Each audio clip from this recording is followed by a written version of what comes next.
Hey there, welcome back to MI Tesla Guy. Thank you so much for coming back for another video. I want to welcome all our new subscribers since the last video. Thank you so much for subscribing. I really hope that you enjoy the content that I put out on this channel, all things Tesla related. And if you have any things that you'd like to see on any of the videos, please make sure to let me know. Maybe drop me a comment down below. I do make sure to read all those. In this video, unfortunately, I have to share I was in an accident. Yep, I was in an accident. And I don't know about you, but I have heard some horror stories about collision repair for Teslas, the cost, the process, delays for parts, you name it, just all these different things that made me very worried about what was going to happen now that I've been in an accident. So how did it all work out? Was it as bad as some of the stories I've read? Do I even have my car back yet? All great questions. Let's get into the video and find out.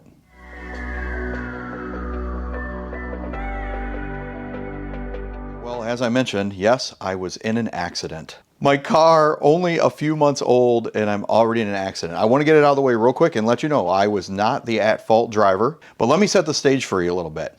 I was actually driving home from work, and this happened a while ago. This is back on October 12th that this happened. I'm recording this in mid-December, and I'm driving home. We had decided that we were going to get takeout that day. I was on my way home to pick up the takeout, and it was raining, and it had been raining for a little while, and I was just coming over an overpass, and I will actually try and see if I can get like a Google Maps photo and put that in the video right here to kind of show you what direction I was traveling and where I'm talking about. But as you go over this overpass, as you get to the other side of the highway overpass, there is a stoplight. Well, after that stoplight, you have 3 or 4 more stoplights in the next quarter mile because there's a hospital there and there's a couple of strip malls, things like that. So I had come to a stop actually on green, which I think is probably part of what led to the accident. But the reason I stopped at that light on green is because they were doing construction right in front of me. So as soon as I were to go through this light, it would be down to 1 lane. And because of that and all the stoplights that were in front of me, the cars were really backed up and I could not actually get through the intersection on green. So I just stopped to wait. And I was waiting there for probably only 3 or 4 seconds. And all of a sudden, bang, in the back of my car. I thought to myself, like, did that really just happen?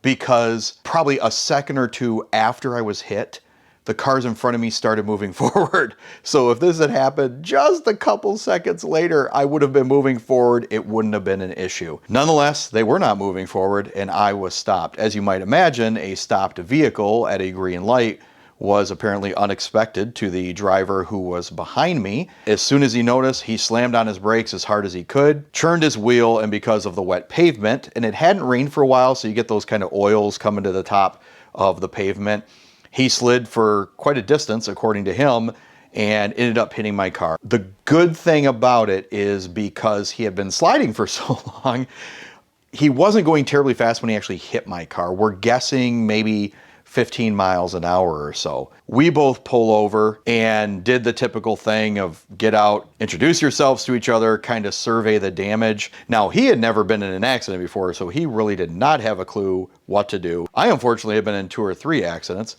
Again, none of them my fault. So I don't know. Apparently my cars are attractive to other cars and they like to crash into them.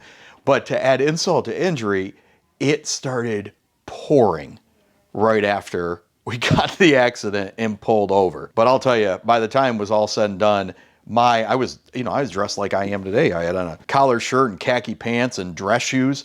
I mean, my shoes and socks were soaked. You walk and it's squishy, squishy. Now I have to say, I am very, very disappointed in myself in one thing. I completely forgot that the Tesla has a dash cam that's recording all this. Now, it only will record the past 10 minutes.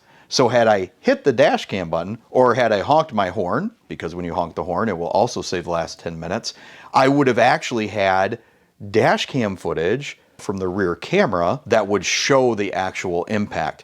I'm a little bummed because it's the first car I've ever had where that would have even been an option, but I forgot. I did remember about 45 minutes later, and I'll throw some of that footage in here right now. It's basically just seeing the rain coming down and seeing the front of his car next to mine. That's all, nothing exciting.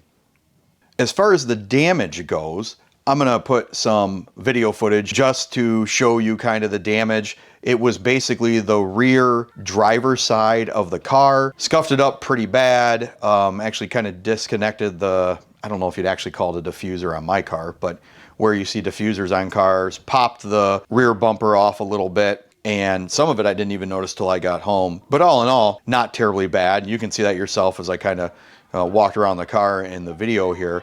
But I want to kind of give you the timeline here, and I'm going to actually use my phone because I was taking notes. Not that it's important to this, because it wasn't a major accident. It took hour and a half, hour and 45 minutes for the responding officer to get there. Super nice officer, just took care of it quick, and we were on our way. I did have to text my wife and ask her to go pick up the takeout food that I was supposed to be picking up.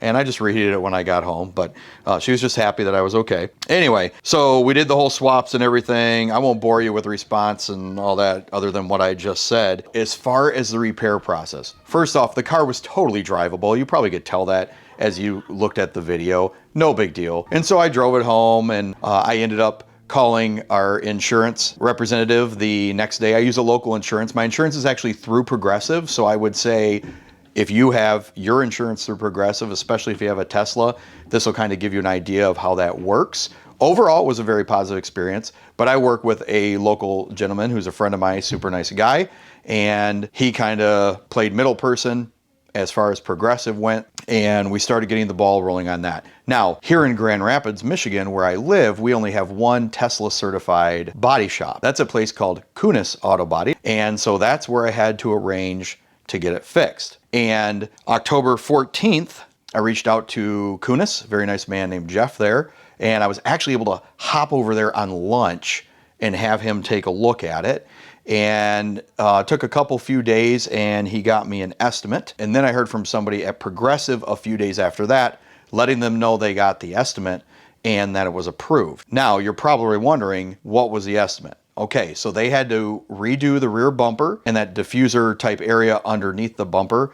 And then, of course, they were going to have to repaint it. Now, that concept scared me a little bit, because I've heard a lot about Tesla paint. I'm sure there's plenty of perfectly fine experiences. Those tend to not get posted about on the forums or put on YouTube videos. So hopefully I'm one in this video who can actually encourage you a little bit that it is possible to have a positive experience with repairing your Tesla. I'm foreshadowing there. Anyway, I was a little worried. You know, I've heard this white paint on my car, although beautiful, oh my gosh, especially in the sun, can be a little hard to match. And this was a little concerning to me, but nonetheless, that's what they would have to do. The estimate came to a total of $4,342.25. I don't know if you think that's good or you think that's bad. I had no frame of reference, so I didn't know what to think. So after that, we ended up getting it approved, and they said they need it 3 to 5 days from when the parts arrive. So actually what I did is I said, okay, well, let me know when the parts arrive. They did, and that didn't take too long. I was within a week, all the parts arrived, because keep in mind, everything's got to come from Tesla. So this is not like your typical vehicle where you get in an accident and there's all sorts of parts places they can go to get the parts. It's got to come from Tesla. I didn't think a week was too bad of a wait. Now, my car was drivable. If I was without the car, that would have been a little bit more of a pain in the butt. And I did end up being without the car while they were repairing it, ended up getting a rental car. And I just got to say, it was nice and it was a newer car, but man, I was missing my car the entire time. It is difficult to go back to a typical gas car after driving my Tesla. So anyway, took it in, got it repaired and everything like that. And I got the call that it was time to come back in. You know, we're all set. Come take a look. Let us know what you think. I wanted to go during the day because I wanted to check it out. Again, I'm worried about this whole paint thing. And we get there and my wife pulls up next to it and I kind of walk over and I'm looking at it and my heart sank. And I'm not joking. I was like, oh, oh my goodness. You got to be kidding me. I will put some video in right now that I took of that. I don't know if you can tell in the video, but it was very, very clear in person. That bumper did not match. And I don't think it's just me being picky. It wasn't even close. It had like a yellow tinge to it versus the white on the rest of the car. And you could really see it bad because where that bumper matched up with other panels, it was pretty bad in person. I did go back in, talk with Jeff. To his credit, Jeff came right out. We went out and looked at it, and even he walked up and he's like, oh man, he's like, I'm so sorry. He's like, they gave me the approval. I didn't get a chance. I knew you wanted your car back really bad. I didn't get a chance to look at it before you drove all the way over here. He's like, I totally agree with you. Apparently what happens is that initial approval from Progressive wasn't an approval to allow them to blend, kind of custom blend the paint. I'm not a paint person. If you are, and you know what I'm talking about or what they're talking about, please drop me a comment down below, maybe explain it to me a little better than I'm saying right now. But they've had this happen before, particularly with the white one. So he's like, here's what we're gonna do. You know, go ahead and take your car. It's totally fine unless you don't want to drive it with a mismatched paint. I'm like, oh man, I want to drive it, period. I don't care if it's got mismatched paint. He said, I will reach out to Progressive. Let me take some photos. And he's like, I'm pretty sure they're going to approve it to redo it and do the blend. Apparently they always want them to try it without the blend first, hoping that just that base paint is a good match. It clearly was not. So I took the car. We actually drove it for probably 2 weeks. And during that time, he did get the approval, and the Progressive people were very nice throughout this too. I want to give them credit. They were very good to work with. So I got the call from Jeff, and my wife and I talked about it, and we realized, well, hey, at the end of November, we're going to be leaving town for a few days anyway, and arrange it with Jeff that I could just drop it off and it'd be done by the time we got back from the trip. Fast forward, we go on the family trip, and I drop it off another few days, and I get the call from Jeff that, hey, we've got it all done. He's like, I'm telling you, Mike, I went out and looked at it myself. It looks good. You're going to love it. It looks really good. So real quick, I will answer a question you're probably wondering in your head. Mike, what was the additional cost to rework this bumper? When you add in the blending, the new amount, $5,961.42. Ouch. So now that is a little closer to what I was fearing the first time. Anyway, we get back from family trip and immediately we go to get the car. And I'm telling you, it was spot on. May or may not come through the video, but I'm telling you, it's a match. I can't tell the difference from when I got the car. So it's definitely a match, and I am very, very happy with it.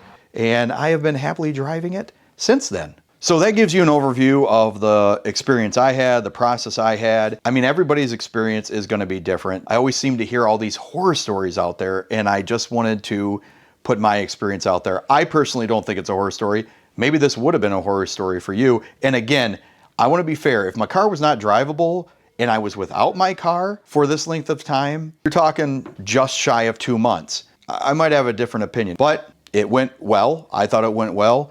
I'm glad I had insurance to cover the cost, especially with the whole double part of it. I'd love to know your thoughts about this experience. Am I crazy that I didn't think it was a bad experience? Why don't you drop me a comment down below? And if you've had any car accident situations, I'd love to hear that too. So I look forward to seeing you in the comments down below. And real quick, remember, if you have not subscribed, please click the subscribe button so that you'll make sure to see all of the future videos. I look forward to seeing you the next time.